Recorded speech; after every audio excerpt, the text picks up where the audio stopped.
Good evening. Welcome to the August 2023 meeting of the City of Revere's Affordable Housing Trust Fund Board. My name is Joe Gravelisi, and I'm the chair of the board. And we're back after a 1 month absence, so I hope everyone's having a good summer and ready to pick up on, I think, a number of really interesting initiatives that we have been talking about over the last few months, and we're getting really close to actionalizing, which is very cool. One thing I just want to clarify for the record, because this is the first time that we've had a meeting since the end of the pandemic emergency rules regarding remote participation, is that we can no longer formally have remote participation either from members or from the public. I do have two members that dialed in. I think that was not communicated appropriately by the board. If they have comments or questions, I'm going to repeat them here into the microphone so that it can go on to the record.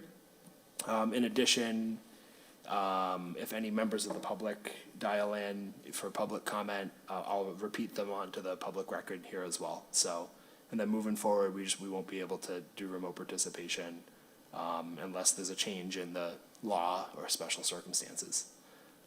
So with that, just a roll call. So myself, present. Anayo, present. Layla, present. Petri, Dean Harris, present. Claire and Zerillo. Present. So Deb, Frank, and Jan Dumas have dialed in, and so I'll repeat their comments for the record. And then Mayor Keefe is not here. We do have. I want to note that we have present from the city's planning and economic development team. Lorena is here, so thank you for being present and sharing some updates from the city side. All right, so let's dive right in. I want to start with an update on the finances. So for that, we'll go to the treasurer, Anayo, and if you could just give an update on where we're at with the current balance as well as investing of the funds. Mm-hmm. Sure, thanks a lot for that. Well, the current balance is $852,136. I'll repeat that again, $852,136. That's the current available balance for our team.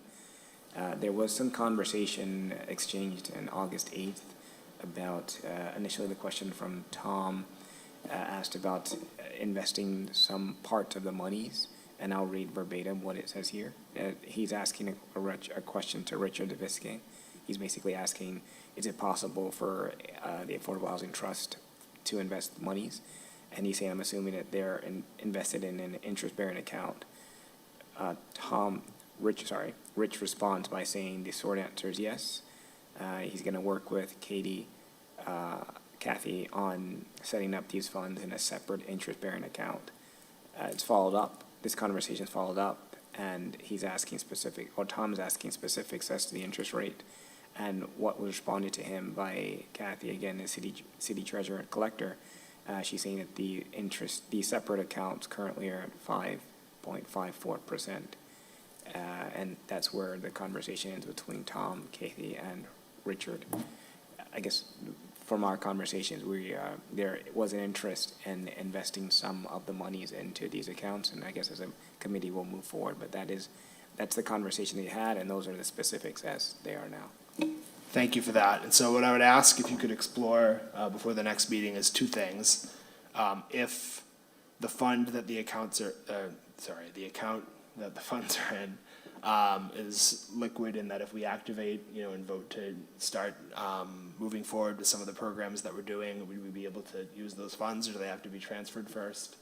And then are there additional investment opportunities, like if we were to vote to carve out, say, 100,000, 200,000, 300,000 that we might not use, that might have an even higher yield?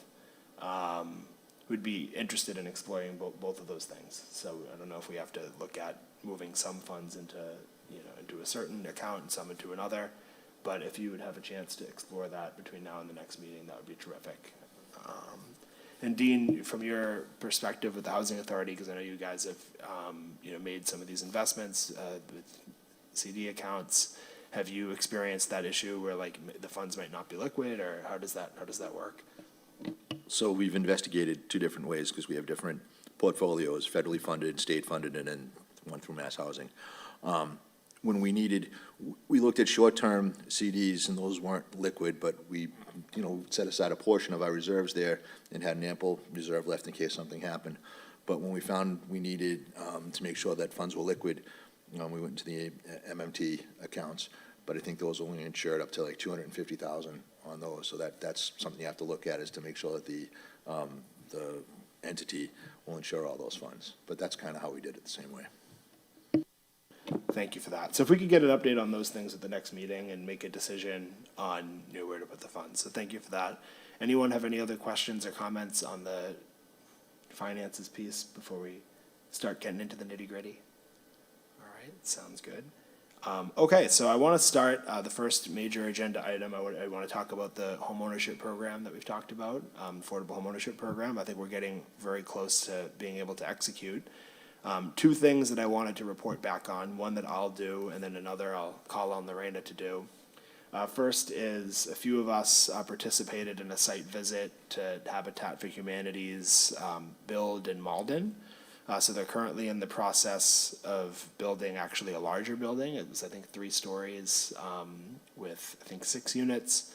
But next door to that, adjacent to that, were a pair of single-family properties that they'd built in like adjacent parcels in previous years. We really thought the quality of everything looked excellent. I know Claire was there and Deb, see if they have additional commentary. It was helpful to have the director of construction walk us through their process, walk us through how they work with volunteers, and then also walk us through the family's role, as well as the way they've navigated, community relations. So I thought it was really enlightening. It was helpful in shaping how we might want to put together an RFP if we were to have a parcel to work with. So I thought that was a really helpful visit. And Claire, I don't know if you had anything to add to that or. Yeah, I said at the site visit when we were there, and I'll say it here too, it really changed the way that I had been approaching these meetings, because I had tended to lean on the conservative side in terms of what our project should be moving forward, because just the thought of a task that large for such a new group that we are, with limited funds, limited experience, it's not like we have the whole entire 100% support of every single piece of City Hall. We're definitely trailblazing here in the city, and visiting the site and seeing what Habitat for Humanity was doing changed my perspective, and it made me feel a lot more comfortable if we were to make a decision to do such a big project. And if it were to be with Habitat, that's definitely something I can see myself supporting after visiting the site, because everything is so organized. They have the volunteers, they literally have a waiting list of people they can call on anytime, any day to come help with the project. And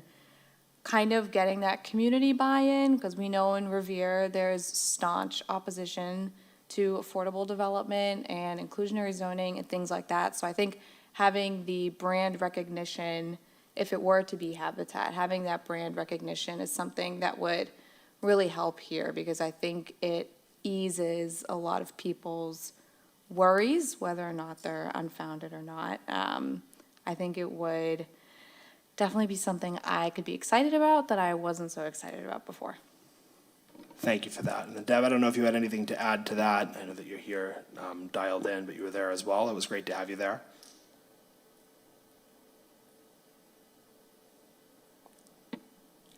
Guess not. So yeah, that was really helpful. I was glad that we were able to do that as a group. And then the other thing that happened, and Lorena was present for this, is so we heard about from the city the property on Suffolk Ave that's in tax title that has the potential to be buildable but has some complications, and you guys had a chance to visit it with Habitat's construction director. Would you be able to just give an update on how that went? Thank you.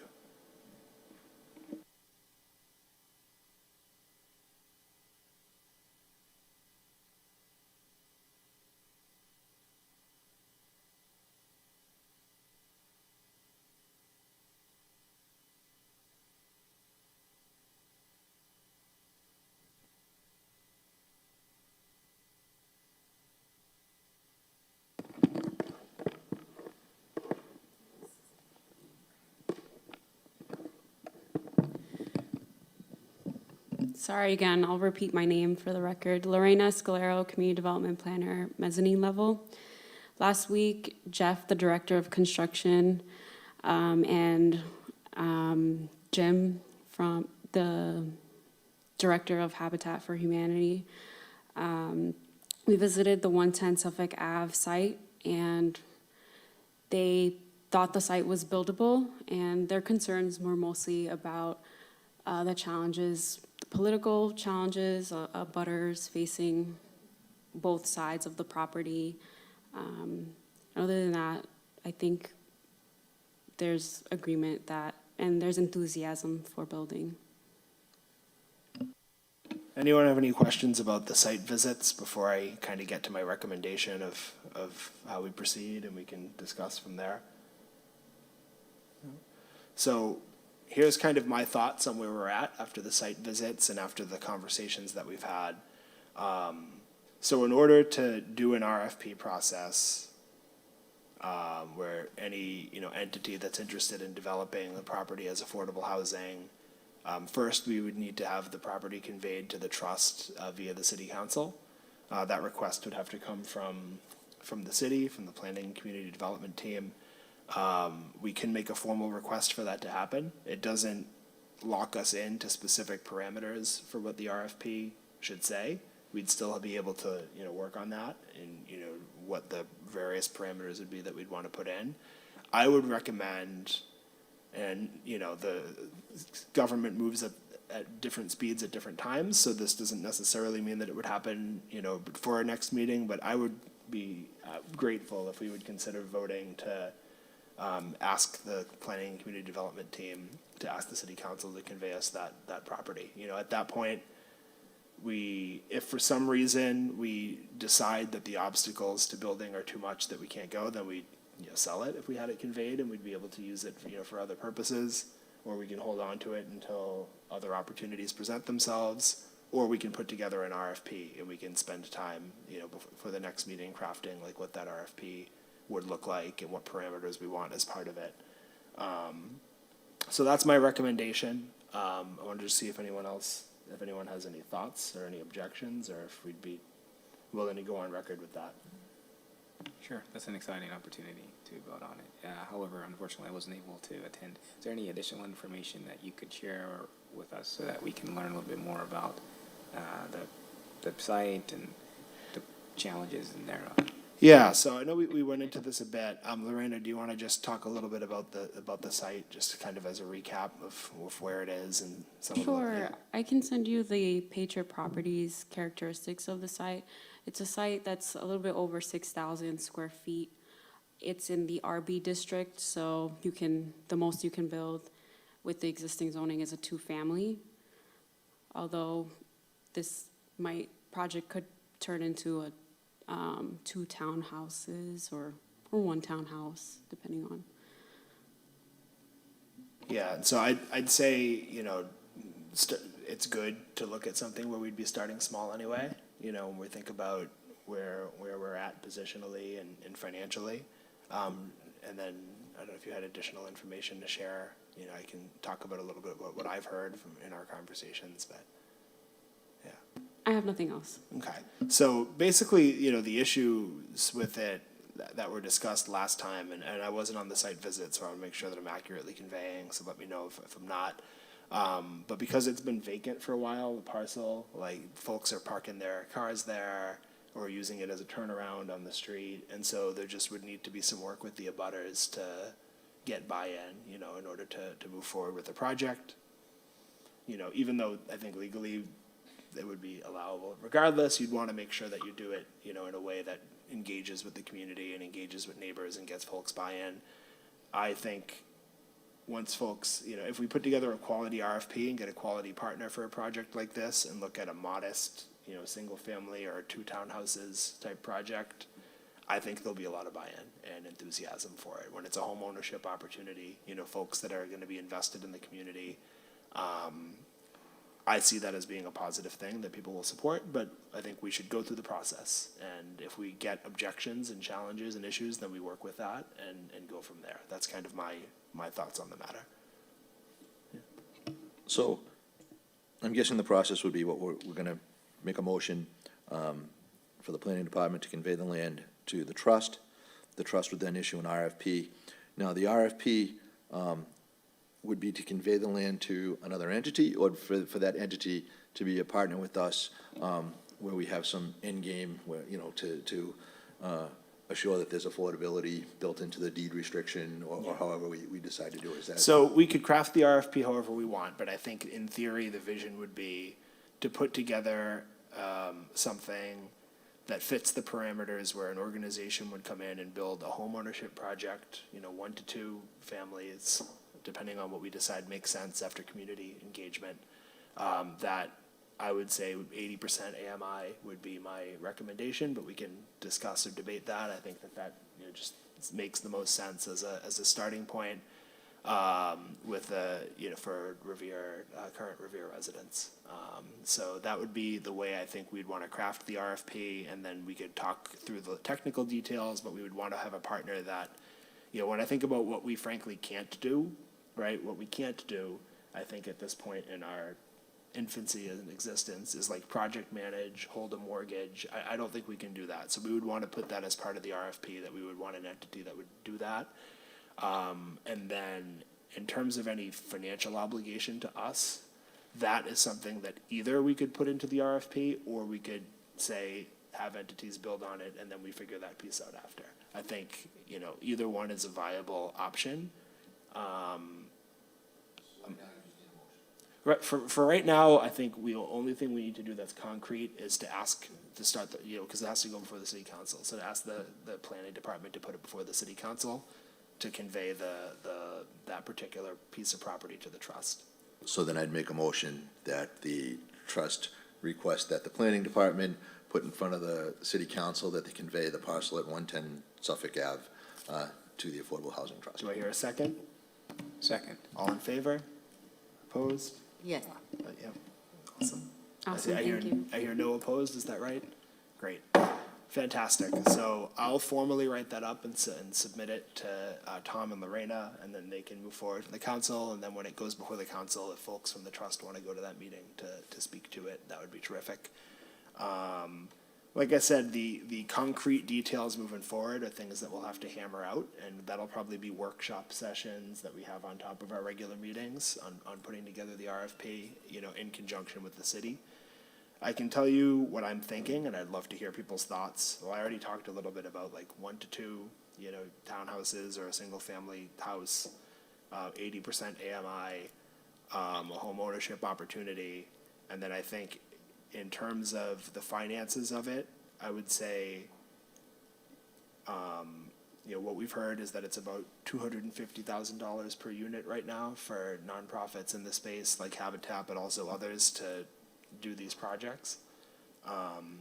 So if we were to consider, like, if it's a 2-unit development, that it would cost $500,000. I would be willing, I think, to me, and I'd want to go back and forth with everyone on this, to commit $250,000, you know, from the trust to support a project like this. That's probably what I would ask that we vote on. We don't need to do this now. I'm just putting it out there for conversation. And then there'd be the opportunity to work with whoever, you know, wins the bid to also apply for CDBG funding or apply for funding from Mass Housing and like other sources that are out there, as well as relying on the partner to raise their own, you know, philanthropic funding as well. So that's kind of the way I see it in my head as coming together. I think we should continue to explore more and like learn about what the options are, but that's sort of where I'm at and what I'm thinking. We don't need to do anything formal beyond what we already did, but I do want to just open it up for commentary to see kind of how Joe, is there people are space thinking about for fundraising in this Yeah, regard? totally. Like personally from our team, so that we wouldn't commit so much of our funds? And I was talking last year about, or last cycle, about different grant opportunities. And, you know, I've since looked up, you know, and unfortunately we're kind of past the 2023 fiscal year, but the 2024 fiscal year just started. And so, you know, I would definitely like to, as I mentioned earlier, express interest in working with Tom and Lorena's team. Perhaps we can dovetail some of our interest in terms of the grants you guys have already written or will be writing for, and maybe tie it into funding this project. definitely, and it would be great if you could spearhead that, with opportunities, and then we can also look at, you know, what are options that we have as a board to fundraise, you know, from the community, and that's something that we should explore. Lots of different ways to go about this. I think once we have something concrete that we can ask people to support, that'll make it easier for us to ask for support. I have one more follow-up question. Our timeline would start essentially whether or not we get approval from the city.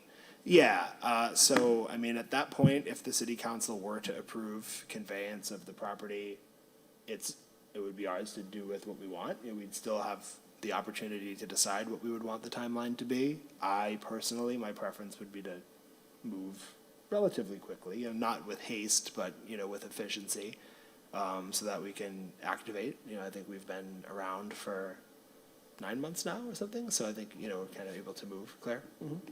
Just also as a disclaimer for the non-city employees up here, we are in an election year and things are very crazy on the council and people are running. So just keep that in mind with the pace realistically that we can go to, because typically if you speak to the city clerk and other administrative positions here, you'll note that the council often does not like to act on things very quickly, right leading up to an election. A lot of people are running, a lot of new people are running. So just keep that in mind with a realistic goal for how quickly or how efficiently we can get things done just in these next few months, just because things are so crazy because of the election. And I'll say too that, I mean, the council has the right as the legislative body to have this take as long as they want, right? So if they want us to provide more information about what we're doing, or if they want to add their own, you know, requests on how it were to go, that's all fair game, and I think it's something that we welcome as the board, the opportunity to engage in that dialogue. But yeah, there obviously is the possibility that it doesn't get acted on for a period of time, or that it gets voted down and we go back to the drawing board or whatever, but I think we'll move forward, you know, as we go and start from there. And once that happens, that vote happens, or that request comes via the council, then we can figure out next steps and appropriate timeline. But obviously we will work with the timeline that is realistic, you know, based on whether we get the approval or not. So hopefully that's helpful. Yeah. Any other? Good. Great. So I think that that's a good start. You know, I think that we still have a lot of work to do to craft exactly what we would want the end product to look like, but I think we have, like, this is a thing that's tangible that we can do, and I think is really exciting. Second thing I wanted to talk about that is tangible and exciting, and in fact very exciting, is that in this year's state budget, which was signed, I think today, by the governor, there were funds made available to come into the city for $25,000 to do a pilot first-time homebuyer program for the city. And, you know, for that to be administered by the Affordable Housing Trust makes sense, and for the funds to come in through us. I had a conversation with Tom and Lorena earlier today about the best way to logistically go about that. We're going to have some conversations with Mass Housing. So they handle the first-time homebuyer program for the state, and they're the ones right now that are like determining eligibility, and they also would know how many people are applying for it that are in Revere.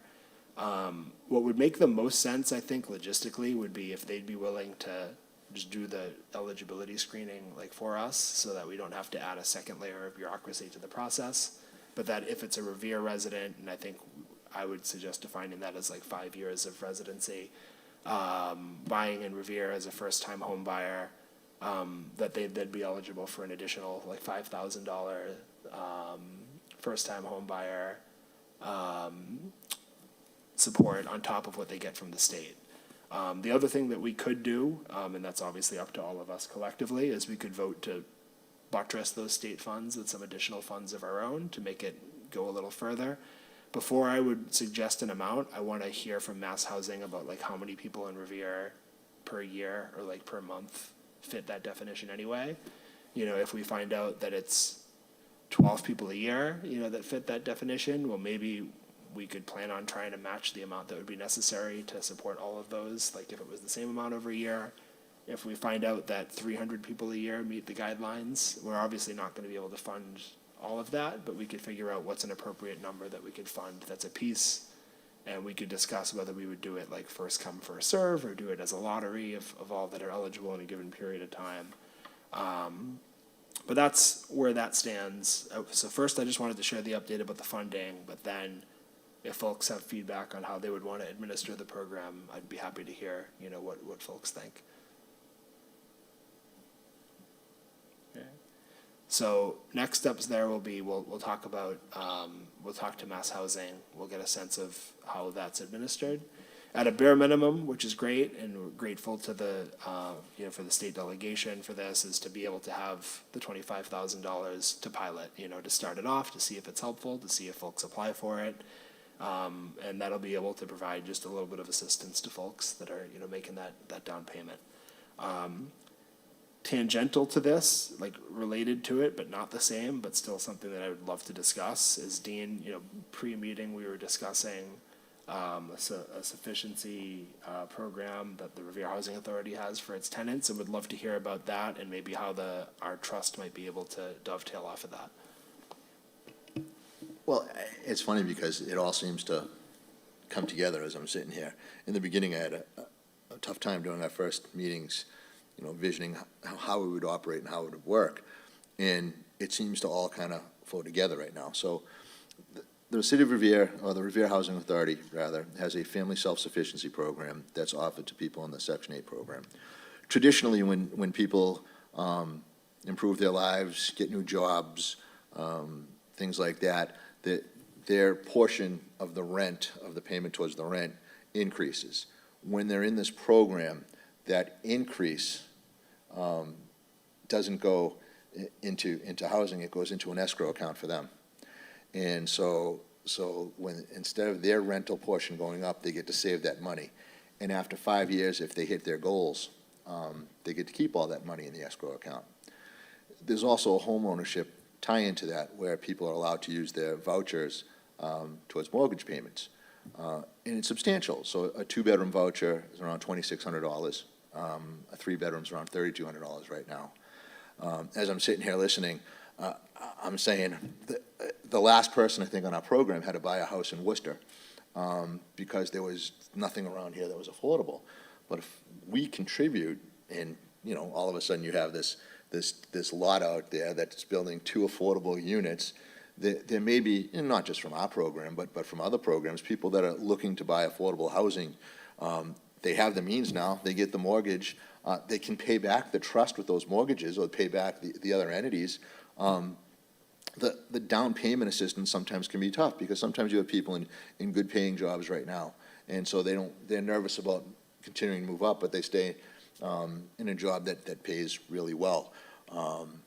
And so, maybe they don't have that escrow built up, but they're ready to buy a home, and where these down payment funds, it all could go into this parcel at 110 Suffolk, right? We go into development, we give them down payment money to help out with the mortgage. Their FSS program gives them the means to pay the monthly mortgage, and where they step in is for 15 years. So if you go into the home ownership program, that for 15 years, your voucher will cover the mortgage, and after that 15th year, it's on you to kind of move forward with it. And at that point, you either, if you can't go forward, you sell the home, but the purpose of it is to get people into it, to get people to want to be better financially. And so I see that, how it could all tie together. So some of these down payment funds could go to people that are looking to buy places. The people that have these homeownership vouchers can, through Mass Housing, basically, we work with them, could then possibly purchase a unit. And right now, there's not a lot of affordable around here, and people have to go further and further away from Boston to do it. So if we can create opportunities for them, I think it's great. What, and this might be too specific of a question, but like, would there be, off the top of your head, or as you think about it, a way that we could structure a program, funded by the trust, that can buttress or enhance, that opportunity? Absolutely. Yeah. One of the things, and I'll say, I don't think the Revere Housing Authority has done well over the past few years, is to promote this program. When I talk about it, some people don't know that we have it, and we were one of the first housing authorities that did have it. So we're working on new flyers, getting the word out there to get more participants from our Section 8 program. The goals are simple. It's not just home ownership. The goals could be, I wanted to get a degree, or I want to get a certificate that would help me improve. And if I'm working towards getting that certificate, and meanwhile I'm getting better jobs, and I'm increasing it, we'll take that increase in your income, and instead of it putting it towards your monthly payment, it'll go in an account for yourself. The last 3 people, the graduates we call them, received $5,000, $10,000, and then one participant leveraged their finances into a home ownership program, and they got themselves a house. I looked at the participants right now. I see that 2 people are at the end of their 5-year participation. It's a 5-year kind of program at the FSS to start. One person has escrowed over $27,000. Another person has around $14,000 in there. So at the end of the 5 years, they went out and earned this money. They get to take it and do what they want with it. There are other options where you can borrow against it. If you're going, let's say, to college, and that was one of your goals, then again, you're working with our coordinator, and you determine that you need a car. There are possibilities in there where you could take money out of that escrow account and put it towards the purchase of that car. So again, then instead of that money going into paying that additional higher rent, you're reinvesting in yourself, and that's part of the federal government's family self-sufficiency program. So I think that's something that would be great. Yeah, so I think what's striking to me is maybe the possibility for, if someone has these funds in escrow and they utilize it to put a down payment on a home, and for our purposes with the trust would be in Revere, which I know can be tricky for folks because of the prices, but we want to be able to try to support that. We'd be able to maybe, have a certain amount of funds set aside to maybe match what folks have in escrow as part of that, to double, their ability to do a down payment and maybe make something in Revere attainable. Does that seem like something that might be sensible? Absolutely. And I do want to say, when I say that people have good paying jobs that they may not want to move, if people don't understand what the 80% level is, if you're in a 3-person household, right? It could be two adults and a child, an adult and 2 children, 3.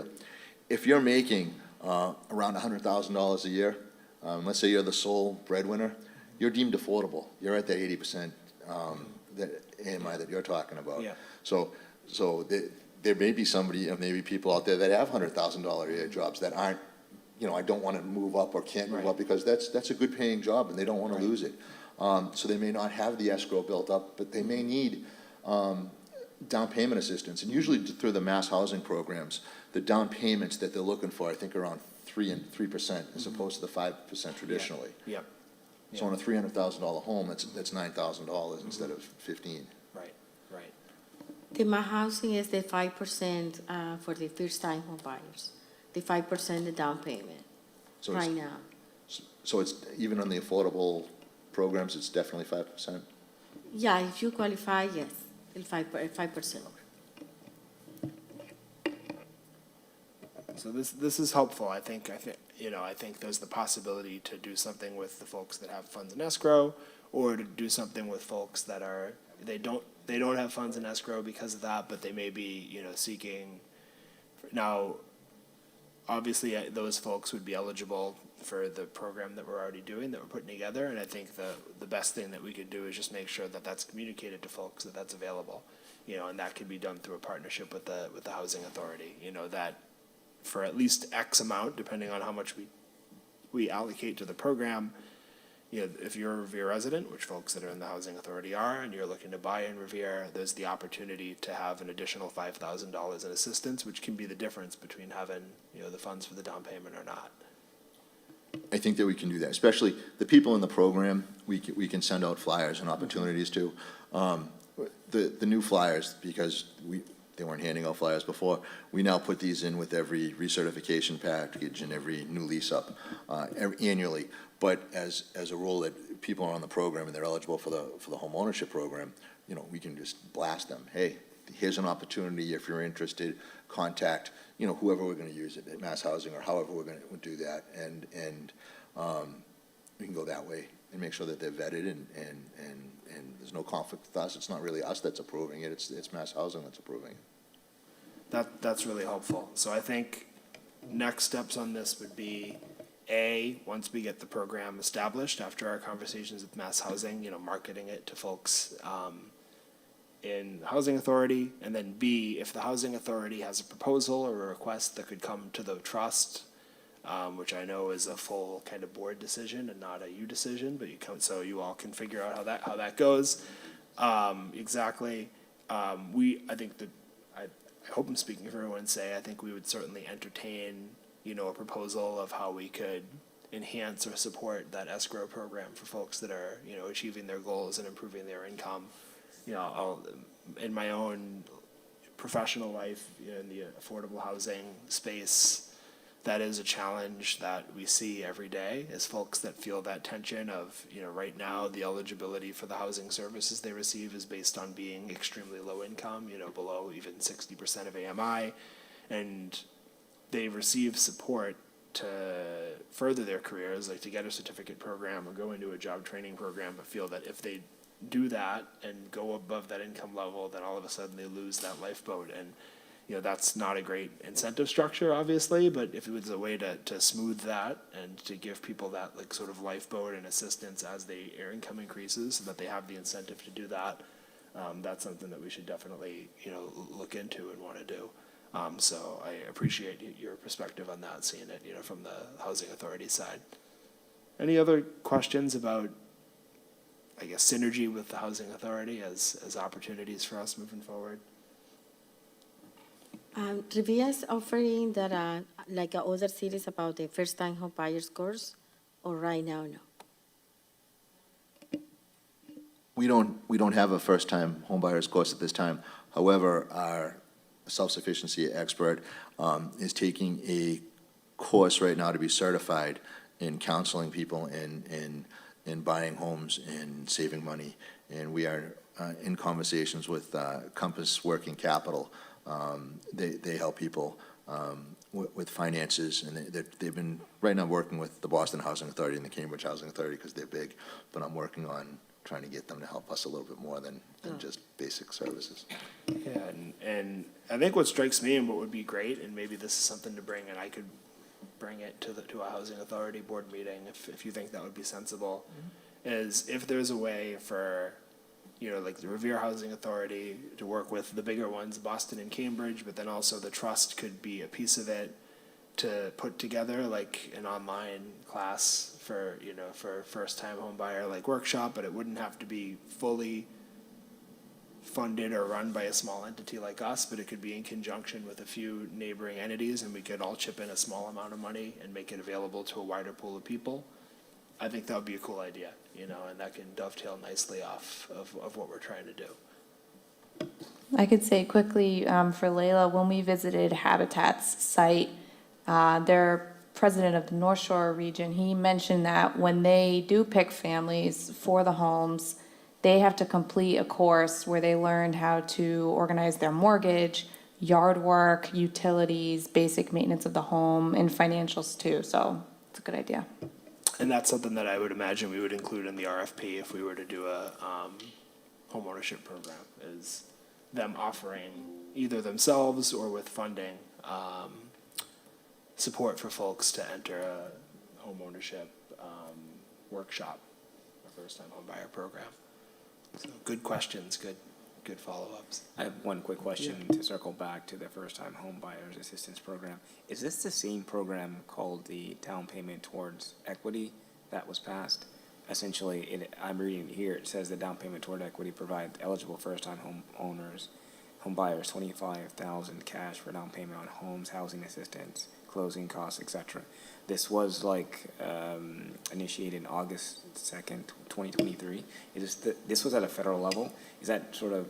That's in addition to Yeah. existing ones. I see. Yeah, so in an ideal world, right, you'd have this federal program, a state program, and then we could layer on the city, the city support that we do, and all of a sudden, folks may really have a nice, helpful pool of resources available. Because, we think about it realistically with the cost of housing in Revere. in order to have a down payment on even something really small and modest in the city, what the state offers for first-time home buyer is not really gonna be adequate or sufficient for a lot of people that are low income or even median, income, middle income folks. But if you can start tacking that together with us doing a city program, they may be eligible for, something that's coming from the feds.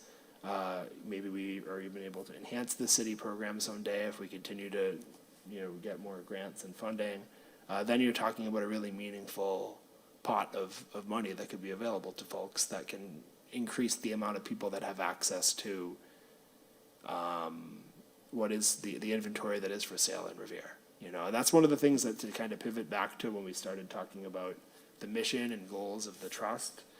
I think sadly, the scope of what we're able to accomplish as a trust, we can't necessarily do anything beyond lobbying and advocacy over the fact that the prices are going up, and that's a regional issue and a citywide issue that needs to be addressed and that we can't fix. Just as us, we can do our little piece of it, but what we can do is we can help people that, be able to deal with the challenges that are coming with this, and we can take folks that have contributed to the community, that have lived here, that want to stay here and put down roots, be able to do that. And so being able to kind of have this bundle of resources available to folks is something that could go a long way towards accomplishing the goals of the trust, which I think is pretty cool. One small add-on, I was thinking through this. So the Deaf Helmet actually gets the people in the homes, but are there policies that allow them to continue staying in the home? Presumably, these would be a fixed rate interest based off of an amortized rate on the actual purchase price of the property. If you're having trouble, presumably, buying the property, given your own income, how much comfort or how much assistance is given for the person to actually be able to keep up these monthly payments? So I just want to make sure that I understand the question. So is this about like the first-time home buyer program that the state does, or is this? It's a general question, and it's a general question having to deal with sustainability of someone living in the property that they are only able to get because of government assistance. So someone can correct me if I'm wrong, but I believe the mass housing program, like the first-time home buyer program, it's just around down payments, and then from there, at that point, their involvement is no longer. I mean, is my understanding accurate of that? I mean, does anyone believe anything to the contrary? However, with Habitat, for instance, and I'm sure there's other entities that do similar work, they do actually continue to work with and like do workshops and be an advocate and be a resource for folks if they're having trouble.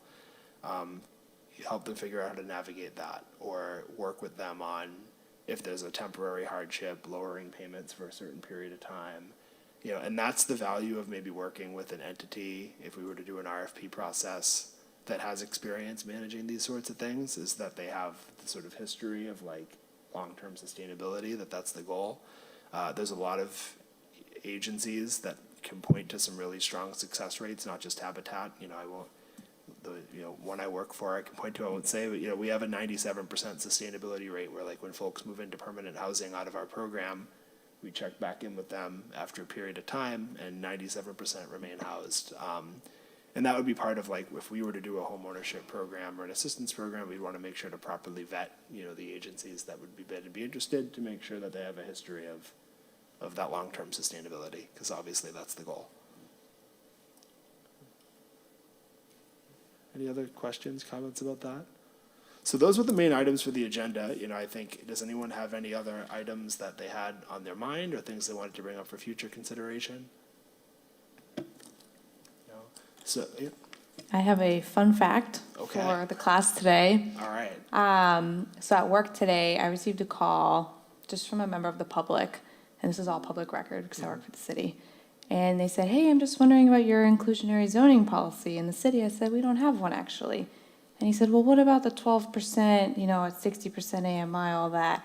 And I said, "No, our council rejected that proposal a few years ago." And he said, "Well, is there anything before the council now?" I said, "Not that I'm aware of, but, check back. We're in our summer recess. They don't meet as often. And also check back next year. There may be new members. There may not be new members on the council." So people are definitely interested in revitalizing the efforts of inclusionary zoning. It's a giant behemoth monster to get going, but it's just something that's always being talked about in the city, and as a policy worker, I don't ever want to let it go forgotten. So just in the background, as we think about how do we do these affordability projects, we're talking very small scale, 1 site, 2 sites, but thinking about the greater goal at the end of the day and inventory, as Joe was talking about, is how do we increase even our ability legally to make developers build these type of projects, so it's not just small little groups like us taking on all the work, so never let that go forgotten. For sure, and then that reminds me of another key point that we'd want to stay attuned to, and this is a good, Lorena point and a Tom point, and it looks like you have something to say on the matter, but,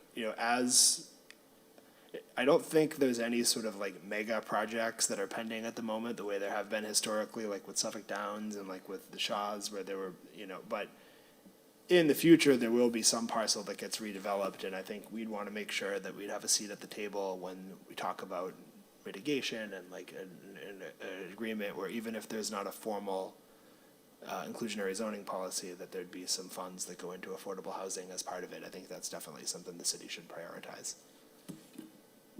That's a really great point you mentioned, Claire, and that's what Tom and the other team are working on, is to be able to reintroduce affordability in changing our zoning, because if we don't have inclusionary zoning, then we have exclusionary zoning. And through the MBTA Communities Law, we will be working on complying and changing certain existing zoning standards to allow for more multifamily housing near transit, and also other stuff coming along. Terrific. Thank you for that. Any other thoughts on that piece? I'm glad that you brought that up, and that's important for us to keep in mind, because obviously we want to see big changes in addition to the small work that we do as well. And it's good to make sure to keep that in mind. Anything else? I have one other small item of like housekeeping, but I just want to, does anyone have any other housing items or things they want to put on the table for discussion? So housekeeping item, which Lorena was kind enough to point out, this is on me, and maybe part of the reason why we need to do this is you realize we have Anayo who's doing a great job as treasurer. We never appointed a vice chair for the group, and should I not be available for whatever reason, or someone to be able to step in to run the meeting or be the chair, it would be great if someone was interested in doing that. I don't know if anyone, if people want to mull it over and think about it, we could talk about it before the next meeting, but we can have a conversation if anyone may be interested about what that would entail in terms of obligations and duties.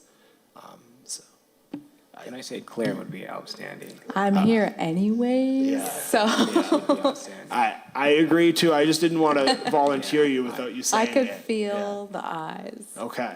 Well, with that then, I guess if we all seem to be in agreement, I would like to nominate Claire to be vice chair. I think she'd be terrific. Is it? Absolutely second. All in favor? Yes, Yes. Any opposed? yes. Congrats. Thank you. We'll be Delighted in to be touch. here. We'll be in touch about the additional unpaid work that you can now do on top of your job for the city. But no, it's great. I think obviously it makes sense to have that leadership structure. It makes sense, especially that you're here and you're involved and know so much about about the ins and outs of what's happening at the city, and so we can continue to make a great leadership team. Any other items for the greater good or the lesser good? All right, excellent. Well, thank you all for participating. Thanks to the folks that dialed in, and for those that did dial in, apologies again for the confusion around the end of the pandemic laws. We will make sure to have that clarified moving forward. With that, I'm going to make a motion to adjourn. Any opposition? All right, see you next month.